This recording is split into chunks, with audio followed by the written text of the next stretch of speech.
Welcome to the Nurse Station. I'm Maria Mobley, and we are currently in this mini-series. I don't even know if that's what it should be called, but I am going to post a bunch of questions for y'all to practice and then for you to see how I break them down. I'm hoping to give y'all methods and tools to tackle these hard, difficult questions that traditionally have all right answers, okay?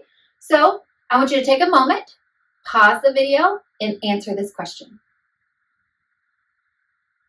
All right, this question is a multiple choice prioritization question, meaning you have one correct answer, but literally all the answers are correct, right? In the real world, we would be doing all answer choices. That's why it drives students crazy.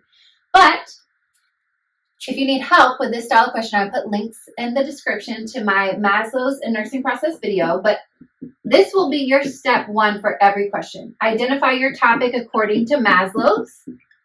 And you need to identify, is it a right now problem or risk of? Because if it's a right now problem, you need to act. You need to pick an intervention in your nursing process. So remember, add PI. Assessment, diagnosis, planning, intervention, and evaluation. However, these style of questions focus, is your next step an assessment step or is your next step an intervention or action step, okay? So if it's a right now problem, you pick an action, you pick an intervention. Do not waste time gathering data. If it's a risk of, and I know this is not an appropriate abbreviation, but that's just what I put. If it's a risk of problem, you cannot absolutely prove it. Like you cannot clearly state this is exactly the problem. You need to gather more data. You should pick an assessment answer choice.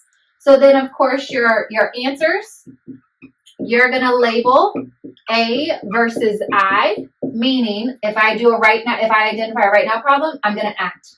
If I identify a risk of problem, I'm gonna pick an assessment answer choice. And your answer choices always have to match your topic according to Maslow's, okay? So let's break this question down. The home health nurse identifies any assessment data, any new assessment data is trying to show you a problem. So a home health nurse identifies new bruises to her elderly client's face, and elderly is important, elderly client's face and right upper extremity. It gives you background information. The client lives with her adult daughter. Which action does the nurse take first? Now, that's that priority word. First, most, best, initial, priority. That means all of these answer choices could be correct. You need to get to the best answer, all right? So this is my question to you. When you are a home health nurse and you walk in and your client has new bruises, what automatically comes to mind? In my mind, I'm thinking circulation or safety, one or the other, all right? That's what comes to my mind. So you can have multiple topics. You just need to get to the best answer. So what I'm most concerned about, an elderly client living with an adult daughter, I just think safety. That's what popped into my mind as my topic. So I'm going to write safety. Now my question to you is, can you absolutely prove this is a safety issue? Or do you need to get more information? Do you need to gather more data?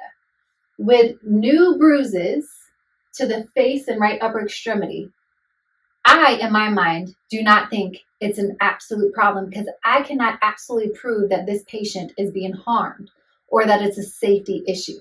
So I would put risk of, right? Because if you act as a nurse, if you pick an intervention and you cannot prove your problem, absolutely, we're not being safe, okay? So in my mind, I'm most concerned about safety. I can't necessarily prove it's a safety issue, so I would say risk of, and I'm gonna look for an assessment answer choice. That's what I'm gonna look for. So I'm gonna label my answer choices assessment versus intervention. Verify if the client is in pain. So, hey, what is your pain on a scale of 1 to 10? That's assessment. That's gathering data. So I'm going to pick assessment. Notify the supervisor and call 911. That's an action. That's an intervention. Review the medication administration record. So you're actually gathering data. You're looking in the chart for information. That's an assessment. Ask the client how she obtained the bruises. That's an assessment. Consult adult protective services.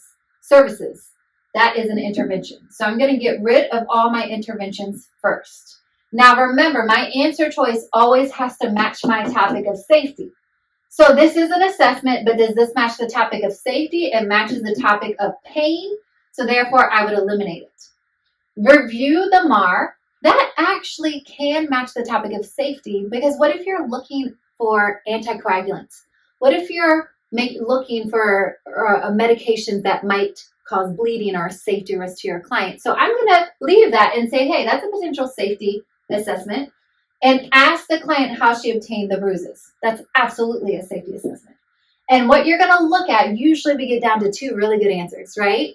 What you're going to look at is when you pick an answer choice, you walk in the room, you do one thing and one thing only, and you leave the client and you've kept them the safest. So am I going to walk in the room, not go to my patient and go away from my patient to a chart and look for data? Or am I going to go to my patient and ask them the source of the problem? Hey, how did you get these bruises? Your best answer choice is always going to be go to your patient, go to the client.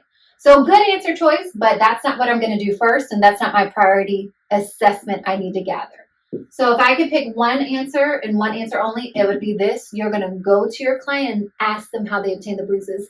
Please don't tell me what if they're confused because they're elderly. I'm going to say, do not read into the question. And I'm going to say whatever is in the question is all the information you need. It did not say a confused elderly patient. It didn't say forgetful. It just says they are older. So do not read in and say, what if they're confused?